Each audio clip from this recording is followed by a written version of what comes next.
Les Rwandais ont peur de l'article qui dit que le Congo peut disposer de ces terres pour des raisons.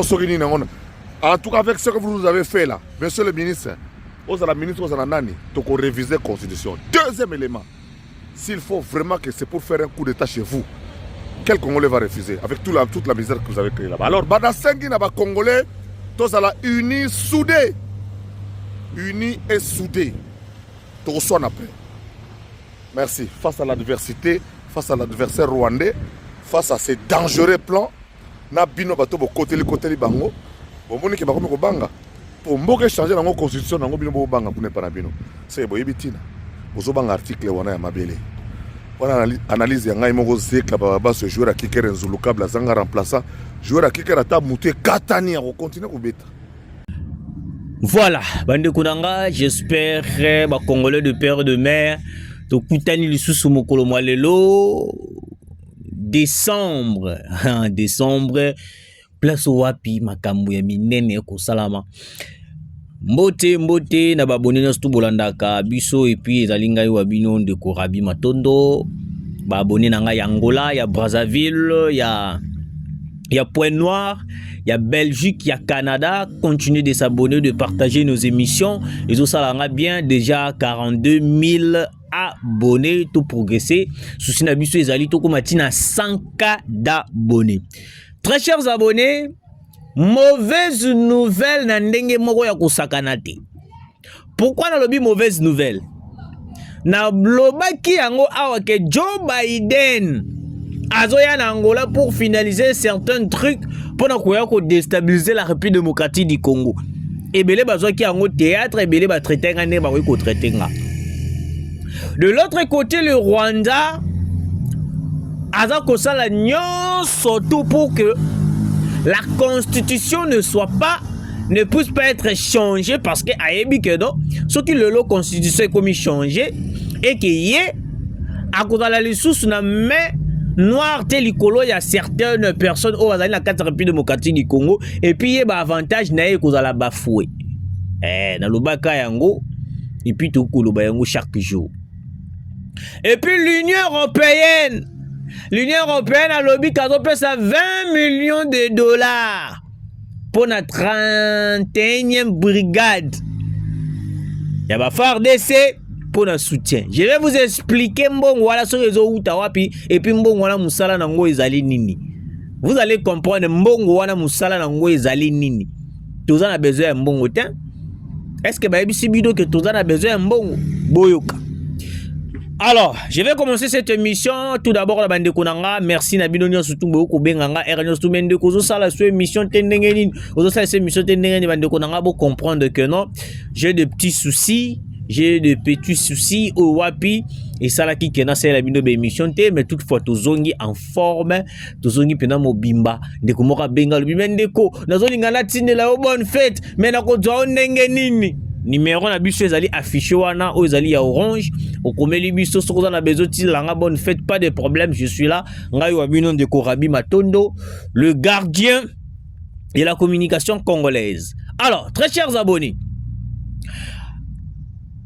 l'Union européenne propose 20 millions de dollars pour le FARDC, la 31e brigade. Boka, et là, on a faire comprendre Binou. Peut-être beaucoup comprendre Batouanate. L'Union européenne, Mbongo Azali Kopé Sabiso, ce n'est pas peut-être pour te soutenir FARDC Nabiso, to Bakisa Minduki, to Salaboy, non. Je vous ai toujours dit que l'Union européenne est hypocrite. La même Union européenne a signé les accords avec le Rwanda, il y a minéré. Alors que l'Union européenne est conscient. L'Union européenne a des pays moroté à Mouké ou soit l'Union européenne a des mois moroté à Mouké ou à Rouiko qui est signé accord dans Mouto à la minérité. Bah, il y a un plan stratégique na bangonde sous Tambola. Bah, il y a un Tambola. L'Union européenne est au courant que non, le Rwanda n'a pas de minerai sur son sol. Et que le Rwanda, tout le minerai, Oyaza Nayango, Oyaza Kosalela, et ça le minerai congolais. Voilà le premier point. Deuxième point. La même Union européenne après avoir signé les accords avec le Rwanda, il vient nous dire que oh non, j'ai fait des analyses, patati patata. J'ai pu comprendre que non, le minerai qu'on avait signé les accords avec les Rwandais, au faut tout ça l'échange. J'ai compris que plus de 90% de minerais, ce sont les minerais congolais. Alors, vu que c'est le minerai du sang, nous allons faire ce qu'on peut faire. Jusqu'à présent, il y avait un député de l'Union européenne à la télé, le Bibo Misela, Biso Brandi, Biso Bakor, Wada Boussinia. Bah, Bimisa Bakor. Mais pour rompre cet accord qui était signé entre l'Union européenne avec le Rwanda, jusqu'à présent, message mon côté bimate le côté salama ke ote ba rompre l'accord wana toka ngote. Peut-être muto azana le contraire, il y a onazo loba ke ote accord ngo ba. Vous comprenez? Ils ont en place mon côté baziba bimiseli biso ke o accord boyi accord ngo boyi botala yango ndenge to kata yango ndenge to salaka yango le susute et to tikala komona yango te to tikali komona yango te. Mais la même Union européenne vient en RDC avec toute une délégation basangani na Patrick Mouyaya na kati babandi ko kanga ba photo balobi non ba yoko pesa biso 20 millions de dollars. Sur le 20 millions de dollars, est-ce qu'ils ne pouvaient pas au moins rompre les accords qu'ils ont signés au lieu de nous signer, au lieu de nous donner le 20 millions de dollars? Parce que quand vous êtes en train de signer l'accord avec le Rwanda, vous continuez avec les accords avec le Rwanda quand la PM sous mbongo to ba avantage nous beaucoup ça va aussi pousser les Rwandais de continuer de massacrer, de violer, de tuer à l'est de la République. Est-ce que vous me comprenez? Alors, nous étant que Congolais de père et de mère, il a fallu qu'on puisse s'imposer na mbongo balingi ba pesa biso. To rester focus to lo bakano te, to na besoin ya mbongo te, to na besoin de bo rompre accord obino bozana yango na bato wana. Parce que ce bon rompre accord, Kagame a la déstabiliser. Donc Kagame c'est un voyou. Les Rwandais c'est un voyou. Kagame c'est un voyou. Alors, un voyou a kotikala jamais kosola na yo calmement si et seulement si azo continuer ma bêtise na ekaka. Comment est-ce que le président de la République, on est en train de continuer de dire que ote to sambela pona ekolo to salaboy pona nini to salaboy pona ni to sambela. Monsieur le président de la République, nous allons prier jusqu'à la fin de notre vie. Il n'y aura pas la solution si et seulement que non tous humando qui total ici en vers le Rwanda. Même na kati ya Bible ba grand guerrier ba sala nzambi ya makasi soki babundi et plutôt soki basambe nzambi ebisi bango kene sko kubunda na ezaka kate to kobana ko memaka mboka kaka na mabondeli la RDC n'est pas une église. La RDC est un pays qui doit défendre ses intérêts. Comment est-ce qu'on va continuer on va continuer seulement à observer ndenge le Rwanda akobeta biso, ndenge le Rwanda akosala biso? On doit se dire la vérité. Parce que là, moi je ne comprends pas. On avance, mais on n'avance pas comme il faut. Na utu comme on a déclaration arrogante, il y a ministère des Affaires étrangères ya Rwanda. Alors bango bakolongwa te bakotika la wana parce que RDC lingité RDC azondi ko accepter makambo na bango maloba na bango ti yango na bango pe bakolongwa te. Moi je me pose la question, yango mo ne peut ça exemple tous les temps. Moyibi aye na ndaku na yo akoti azoyiba azoboma parce que yo zobenga ba voisin oboya ko bimisa ye. Moi je me pose la question. Les voisins peuvent venir vous aider, oui, mais la première personne qui doit se lever, défendre sa maison, sa famille, sa nid, yomoko. Donc, en ce moment, le Congo devait se défendre lui-même. Pour attaquer le Rwanda, on n'a pas besoin de parler avec la communauté internationale, ni de parler avec l'Union européenne. total tanine o biso to sola na bango. Tanine o to benga Union européenne. Tanine o to loba na bango. Tanine o tant beaucoup remarqué que non ils ont biso MCP ba une année 2 ans 3 ans 4 ans. Mais jusqu'à présent il ne réagit pas parce que bazali complice na o les kana est de la République. Vu qu'ils sont complices, ba komema ka biso kaka na ba stratégie que non bozela nanu, bozona moins 20 millions ou bozala mani. Et c'est une manière de corrompre les Congolais. Une manière de faire semblant, une manière ya komima biso na ndenge moko e moko be poto ba flouer biso mémoire, to comprendre ndenge ni makambozo leka. C'est ça leur souci.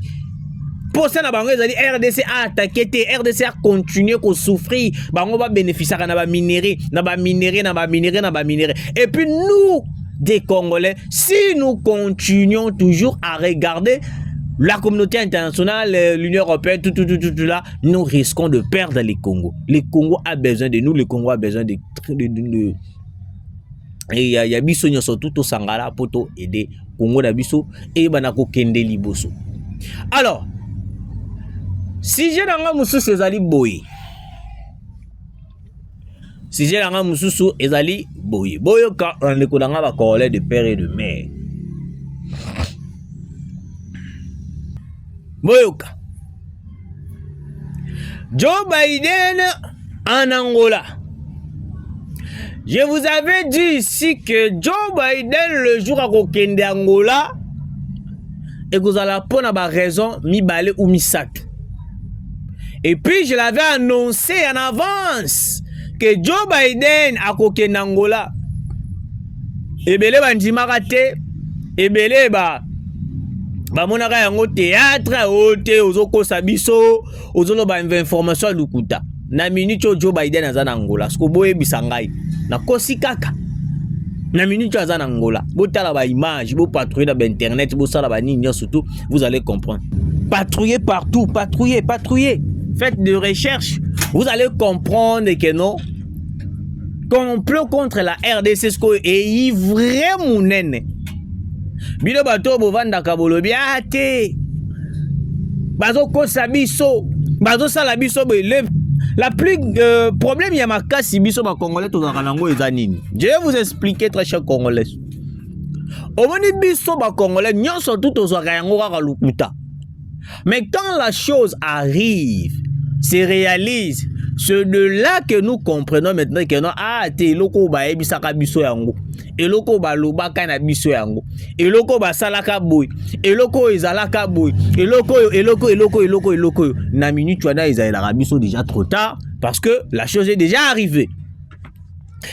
Alors, je plaidais, je parlais, je me suis poumonné pour informer à la population congolaise que Joe Biden a zokende Angola pour planifier le complot contre la RDC. Ebele bandima ka yangote. Ebele bandima ka yangote, balobaka ke non eza lukuta. Pourquoi j'ai dit ça? Vous savez, la France, les États-Unis, toute la communauté internationale, l'Union européenne, bango nyonso tout. Bavanda baloba ke balobi la RDC ne peut jamais appliquer la voie militaire. S'il applique la voie militaire et qu'on déstabilise le plan stratégique na biso ezali ya koyeba na kokanga RDC na maboko to continuer copier ba minerai. Alors qu'est-ce que nous devons faire? Nous devons tout faire pour distraire la RDC, na ba cesser le feu, na ba trêve, na ba pour parler à Luanda, na ba rencontre tout etc. OK? OK. Ba memi biso bazu biso trêve des semaines. Pendant que ba pesa biso trêve il y a des semaines, le M23 récupérait toujours nos territoires, récupérer nos localités, tuer, massacrer, violer. Mais vu que nous on est des Congolais inconscients, je le dis parce que je suis aussi Congolais de père et de mère, mais je me dis que je suis inconscient. Pourquoi? Parce que on voit déjà que pendant la trêve, bazo boma biso bazo violer biso. Mais quand même, nous respectons encore ce cessez-le-feu. C'est quoi? C'est quoi avec nous les Congolais? C'est quoi? Je me pose la question. Et si l'Iwanate va prolonger le sous trêve, biso tondimi ango le sous. Pendant la prolongation de cette trêve, on nous tue, on nous massacre, on continue d'accepter cette bêtise. Je me pose la question. Est-ce qu'au moins une fois dans notre vie, les gouvernements de Judith Tuluka peut au moins s'imposer, na makambo etali ba cesser les faits, peut au moins s'imposer na ba va-et-vient to ko salaka na Luanda. Depuis qu'on a commencé na ba va-et-vient à Luanda, na moni ata solution moko te, à part contradiction na contradiction. To signé boy, to jongi bango kuna na Luanda na Angola, ba lobi makambo mususu. Maintenant Joe Biden est en Angola. Deux grands points au Joe Biden qui est en Angola. Premier point. Finaliser comment est-ce que nous allons englober la République démocratique du Congo et comme sous la domination de la communauté internationale et du Rwanda pour bénéficier de ce minerai. Voilà, c'est le premier point. Deuxième point. Comment est-ce que nous allons écarter, éliminer Tshisekedi pour que tu bénéficies de l'union sur toi là? Parce que na minute oyo boyo ka planning ko basali. Les États-Unis, la France, non, il faut tout ça la nuance tout au coup de Tshisekedi na Paul Kagame. C'est par là qu'ils vont appliquer le point où je le dis toujours, Yamakamu ya Biarimana, l'avion de Biarimana qui a été attaqué. C'est pour cela la grande visite de Joe Biden en Angola et comment planifier tout. On doit être sûr que non Angola nalobi bangolete nalobi Angola bangolete mais Angola na kachana tozana bangolais mais nalobi Angola parce que il y a aussi des Angolais oyoyo bazo soutenir Joao Lourenço na plan stratégique na bango contre la RDC. Mais il y a aussi des Angolais et des Angolais oyoyo baza contre plan stratégique il y a Joao Lourenço. Parce que moi je parlais de l'Angola qui est complice contre la République démocratique du Congo. Moi je me pose la question. Mais nazo lobayango Joao Lourenço c'est un Congolais. Mais pourquoi est-ce qu'il crée des stratégies contre la République démocratique du Congo? Je l'ai dit, c'est un Congolais. Joao Lourenço que vous voyez là, c'est un Congolais. Peut-être vous ne le savez pas, c'est un Congolais. Mais ça me fait mal de voir un Congolais, même ici au Sali, 85 ans à payer à Libanda. Même ici au Sali, 100 ans à payer à Libanda.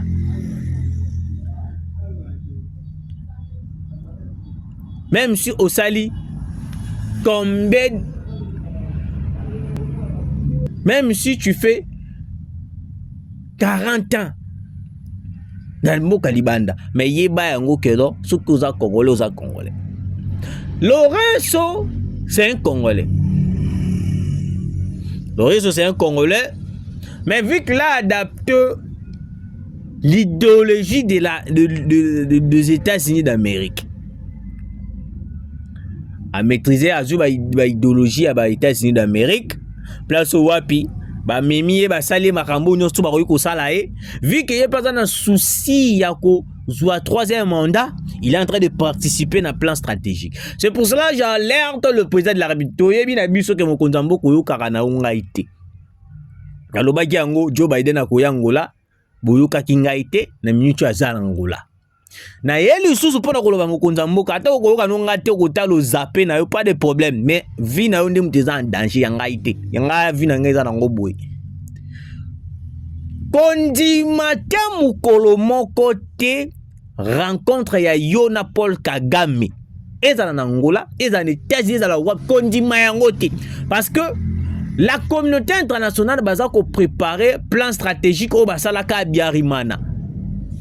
Il ne faut pas tomber dans le piège de l'ennemi. Parce que si vous tombez dans le piège de l'ennemi, vous risquez de tout perdre, vous risquez de perdre tout et que biso Congo peut toko mape isolé toko mara rutalara loa bakizengi bo. Donc je vous préviens déjà davantage de ne pas accepter une rencontre. Oh wapi ils à la communauté internationale, ils à la banane, ba bengi yo kende ku kende te. Kokendete, monsieur le président de la République. Ce sont des révélations vraies troublantes, oui. Mais ne pars pas, monsieur le président. n'assistez jamais. Quel que soit insistance en monsieur le président de la République. Si vous avez besoin de rester tout près de votre population, moi je vous dis que non. Les Américains, bazalaka, nakobien bango bazalaka, bazalaka lokola, batomoko basalaka makambo lokola ndeti banduki. Nakobien bango bazala banduki. Bomoni même vidéo ezo ko circuler. Joe Biden a une Angola, mais sécurité Angola ezate. Donc, bazana confiance ya ba africain te bango bazala la confiance ya pona bango. Sécurité angolais ezate. Bango nyonso na mindele ayena ba militaire na ye, ayena nyonso do ayena armée mobimba. Na Angola kuna o baza ko sécuriser. Parce que batu ya bongo bazana na confiance na bino te bazana na confiance na bango moko yo ozo oke pesa bango confiance na ndenge nini. Est-ce que vous pensez que non bakoki ko soutenir yo ata lelo to lobby? Tous ont conscience, il est temps. Tous ont conscience parce que la RDC mérite mieux. Très chers Congolais, pour terminer cette émission, Zakari Bababaswe alobeli biso ma grande vérité. Nalingaka grand frère nanga ou Zakari Bababaswe parce que c'est un grand frère moko. Très bien, un grand frère moko ou wapi. Asalaga alobaka makamoko mais ba vérité hein, ba vérité moko ya makasi o touchaka et puis ça rend courage de défendre les Congo. Vous savez le Rwanda comme il est là, le Rwanda lui de son côté, il vise toujours que non la constitution puisse continuer na ndenge ezaleli bongo. Alors, si aujourd'hui on accepte de changer la constitution, on veut à tout prix la constitution soit changée. Le défaut sera quoi? Nous aurons la capacité de prendre Hippolyte Kanambe Kazemere entre nos mains. Et puis Hippolyte Kanambe Kazemere, je suis très sûr que non akolela na munoko ya mboka. Parce que cette constitution, si nous le changeons, pas question des étrangers sur les sols congolais. Pas question un étranger puisse devenir le président de la République. Pas question. Même la femme du président ne peut pas être une étrangère. Parce que à travers, même moi si à Mokonzambo Kazali étranger, à la Katamboka ba étranger pe ba ko kota na mboka ba ni ko zope ba poste. C'est pour cela na Gabon ba lobi que non étranger. N'invite ceux qui sont na Gabon hein. Limbisanga peut-être na Kobosana. Il y a un truc entre Gabon, si je ne me trompe pas. Bah, le but que étranger à cause doit pouvoir les sous-souter, ni sa femme sera d'aller étranger, vanda na yo kumeka na okutute. Donc so yebi ka mwasi na yo azali na ye mutu ya pays mususu yo za mutu a pays wana olingo postuler kumeka na yo kutute. Parce que tant qu'on a d'ailleurs au présenter, bah telle origine ya mwasi na yo ba compagnie ka kenon o étranger. Pas question. Que c'est la même chose que Tshisekedi veut à tout prix et comme en Congo. Néanmoins, on dit ba Kabila, ba Katumbi, ba Fayulu, ba Sesanga, ba Mukwege, ba Sangani. N'a pas presse Penge. Et Penge, c'est un rebelle, ex-rebelle. Et puis d'après mes informations, Penge n'est pas congolais. Parce qu'on est conglomérat des étrangers en Agnon surtout. Ils ne seront jamais d'accord, Lali Balamuki, Zimboka, pas changer de constitution et que Bango va aller sous na babé en onin, va aller sous na ninité na makasité ya ku maintenir ya kukuta na kata bokunzi. Bango souci na bango ezali que Congo, il faut demeurer toujours na esclavagisme ya étranger. Moi je me pose la question. Hier, on disait Kabila Zamabe, Kabila Zo Salaboye, Kabila Zo Salaboye. Et aujourd'hui, le même Kabila qu'on a rejeté, qu'on a injurié, et le même Kabila qu'on est en train de réclamer. Pensez-vous que non? Bah, toi, on a besoin normal. Et puis, tant que Kabila Kodjonga, par exemple, parce que Kabila Kodjonga, le sous-souté, Kabila Yeningabongo et Siliponaï, à moins que, bah, corrompre tous les Congolais, pour Babengana Tshisekedi pour Kabila Djonga. kaka boye Kabila ko jongaka jamais. Alors Kabila akei, admettons Kabila jongi Rwanda ezongeli domination nango, Bakatumbi, Bafayulu, bango nyon surtout ba jongi parce que c'est un groupe des étrangers. Donc toko na ba étrangers et belé qui vont diriger le Congo, qui vont tout faire en République démocratique du Congo. Les étrangers vont tout faire. Bande konanga ba Congolais de père et de mère. On n'a pas besoin de voir le Congo et comment clouer. Congo et comment déstabiliser. On a besoin de voir le Congo et avancer, Congo et changer.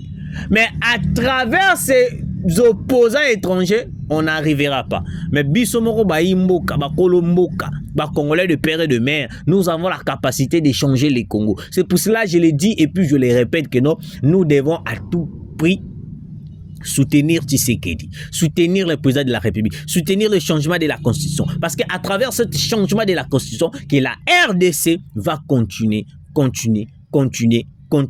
à demeurer un pays souverain avec des Congolais purs, non des Congolais demi Dakar. Merci Nabino Bolanda Kibiso, vous êtes qui tellement nombreux en train de nous suivre. Continuez de partager, de liker nos émissions. Actualité 26 TV, votre chaîne, c'est moi, bel et bien, donc on a Bino Rabi Matondo, les gardiens de l'actualité. Vous partagez, vous likez, Tokutani Mbalasi.